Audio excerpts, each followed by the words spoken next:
In this age, when we're surrounded by other monotheistic religions, Christians and Muslims, we might imagine that the temptation to go after false gods is not such an issue. But that is wrong. That is a mistaken understanding. The truth is, now we have false gods that are money, false gods that are Hollywood actors, actresses, false gods that are politicians.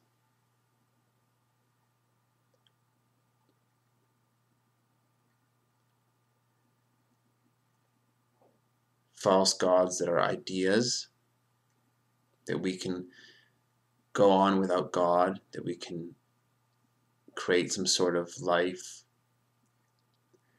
whether it's communism or socialism or capitalism, without God.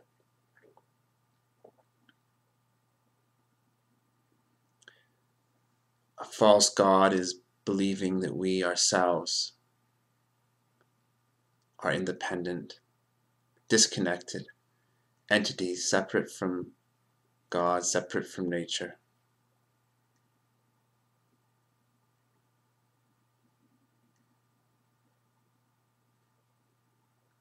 Many of us, most of us in our society, are little pharaohs. Just like Pharaoh thought he was God and could do whatever he wanted, we too act that way, irrespective of the laws of nature, even the laws of our own spirit, our own heart. And so we create false images,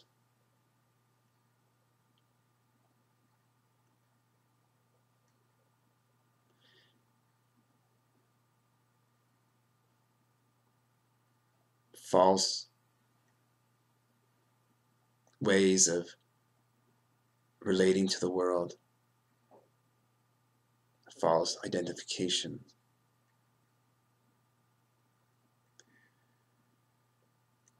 So Israel is in a very tenuous position because although there is a deep connection that the Jews have to the land through the generations, through the teachings of Judaism, the actual founding structure that brought the Jewish immigrants to Israel generally was lacking in understanding of how we needed to be in Israel in a way that worked. It was lacking in a purification, lacking of spiritual guidance. So the way we've treated nature, the way we've treated our fellow human beings, Jews, Palestinians, in this settling of the land, imposing European values, even the ones that didn't serve us, onto a land that was ancient and Middle Eastern.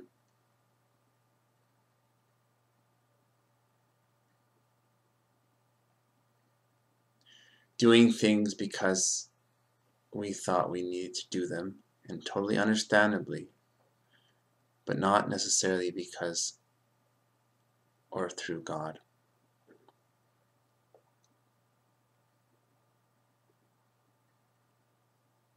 So Israel is in a very tenuous position because Israel, the people who live in Israel, the Jews who are connected to Israel, are called to a higher standard.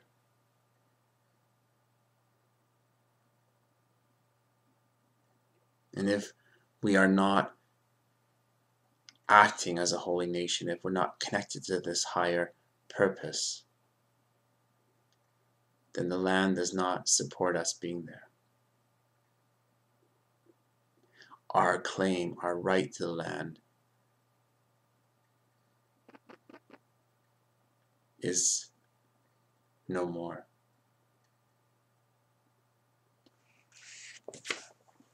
And that is a great problem in Israel nowadays. There's a certain arrogance that success or conquest gives.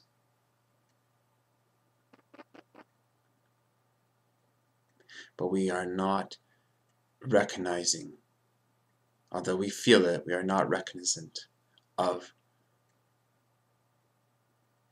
the wounding, the unbalance that creates, of how our children are suffering from being occupiers and oppressors of Palestinians.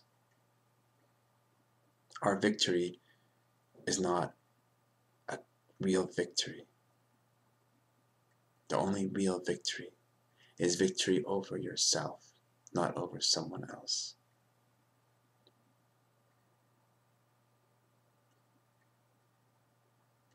And so we tighten our grip on what we have, on the status quo, because we're too afraid to let go,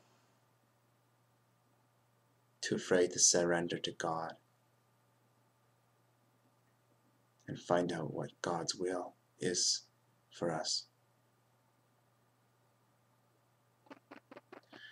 We know by now through the Jewish teachings, as well as through the recent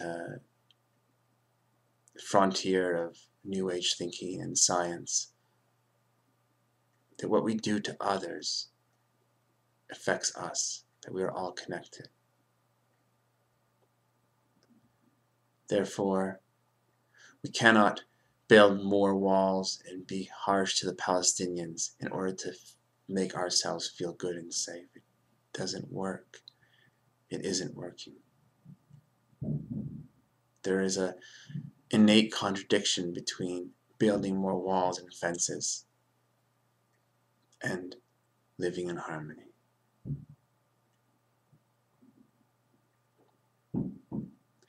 So first we need to look at the situation and be humble and recognize only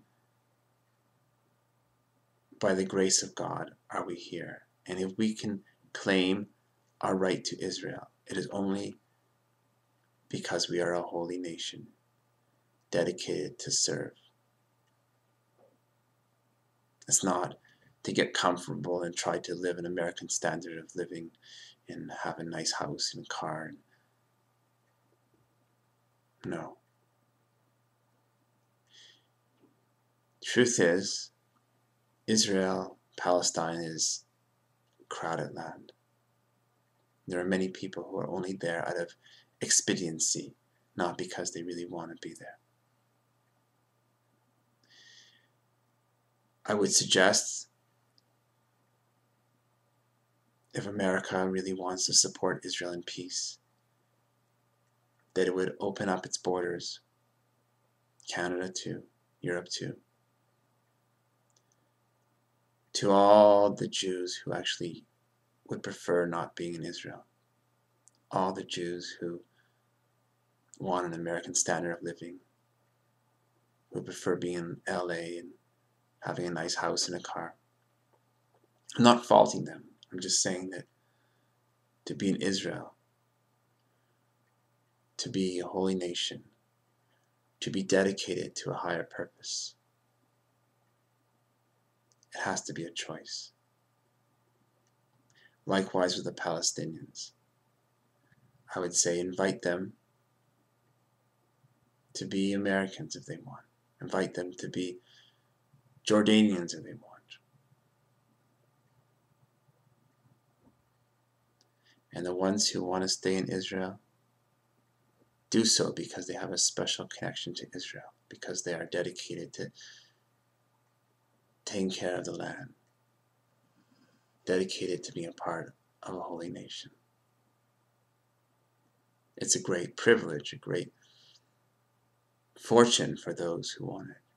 But if you don't want it, you will just be creating trouble for yourself, for the land. The walls have to come down. There is no tenable, sustainable possibility of a two-state solution without the constant artificial propping up by the Americans and the European governments to keep these fabrications going on. Israel is not meant to be divided. And the challenge we're facing is a great challenge because we have to heal our past traumas, our past fears. We have to be willing to let go of a certain narrative in order to allow the Palestinians in our lives, in our country, as brothers. And of course, so do the Palestinians. It's not an accident. It's not a mistake by God that we are here. It's perfect. In our evolution, we are called both to drop our narratives that are mutually opposing each other and come to a new one that says we are brothers. To open our hearts to each other and recognize that we are brothers with different things to teach, different things to learn.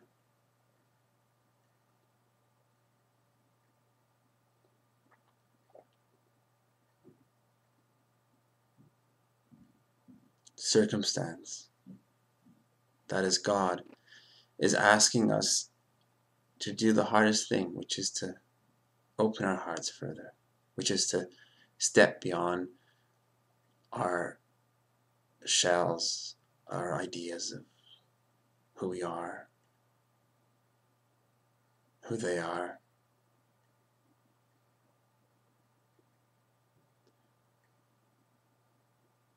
Because here we are. They're not going away, neither are we. So it is clear we are meant to learn to live together.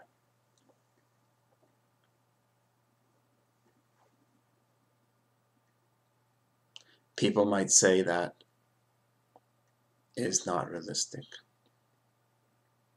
Well, it's as realistic as we can allow, as our imaginations will allow. But I'll tell you what's not realistic. Building up arms and believing you'll have peace. Creating more walls and believing you'll have peace. Oppressing the Palestinians because you don't have the courage to kick them out or the courage to actually open your house to them. And staying in this untenable status quo where the cycle of hate and hurt increases daily. That's unrealistic. That's leading Israel to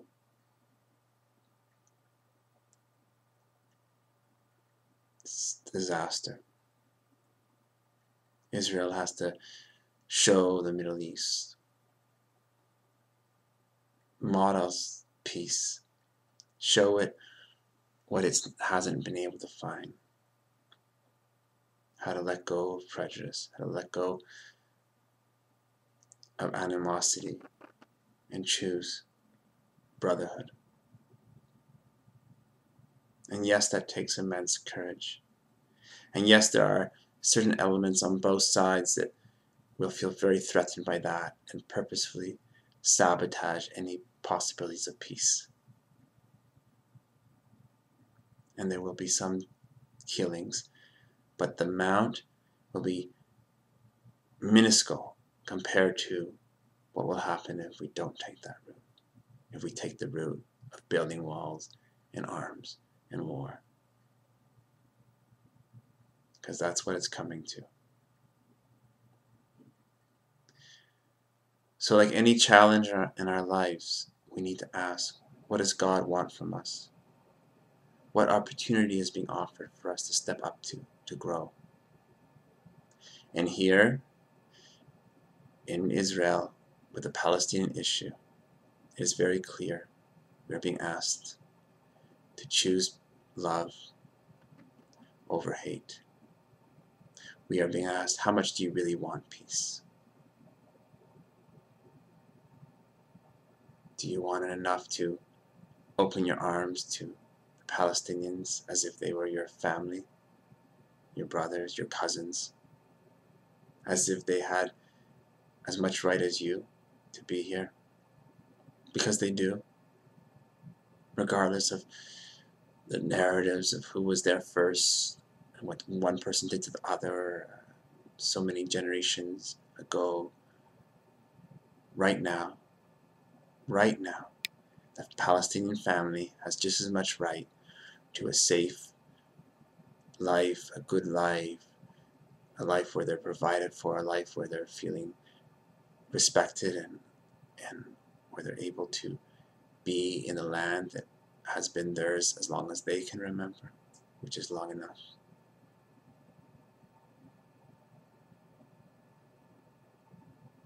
So first we need to be able to listen to each other and honor each other's narrative, even if we have a different one.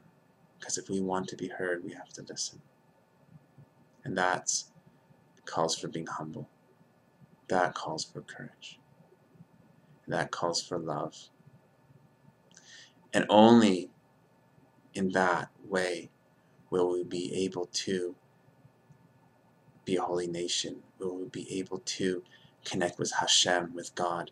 Because if our house is not in order, if we're like fighting with our brothers, if our heart is closed, then it doesn't matter how much you pray in the synagogue. You're not going to be able to have that connection to the higher. It's like you can't have Shabbat in a house where there's quarreling all the time.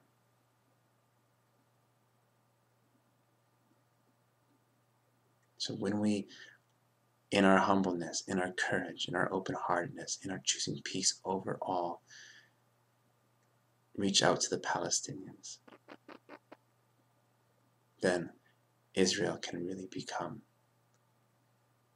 the Holy Land that it is meant to be. And then, paradoxically, so many of those Jews who wanted to go to America would actually recognize what is so beautiful and precious in Israel and contribute and stay. And then, only then, will Israel be able to be, will Jerusalem be able to be the city of peace where all the nations can come and see God, see the connection the Jews have with God, and be inspired by that.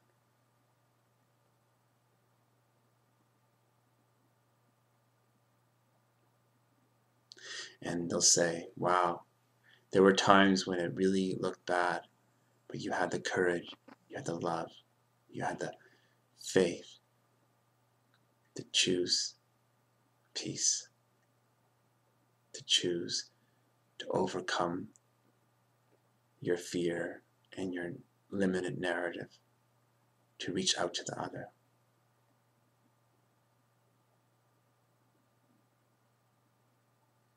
And in doing so, we will find the Palestinians will reach out to us too. I know it's hard for some people to believe fully. And there will be elements that will have trouble accepting or trusting or reaching out. The key is to persevere and hold that vision of the peace that we want, of the love in our hearts that we want to bring into the world, of that special connection that we have in Israel with God. So even when there's a bombing, even when there's an attack, not to buy into that fear, not to start believing, therefore, peace can't work, but to choose peace even more.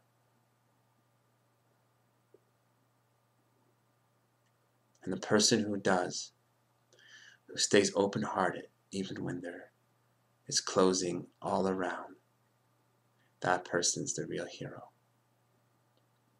And that person will be a light unto all those around. May it be so. I bless you on Hanukkah to bring that teaching of peace that you know so well, to bring the goodness in your heart and share it with the world. And may it be so. Shalom.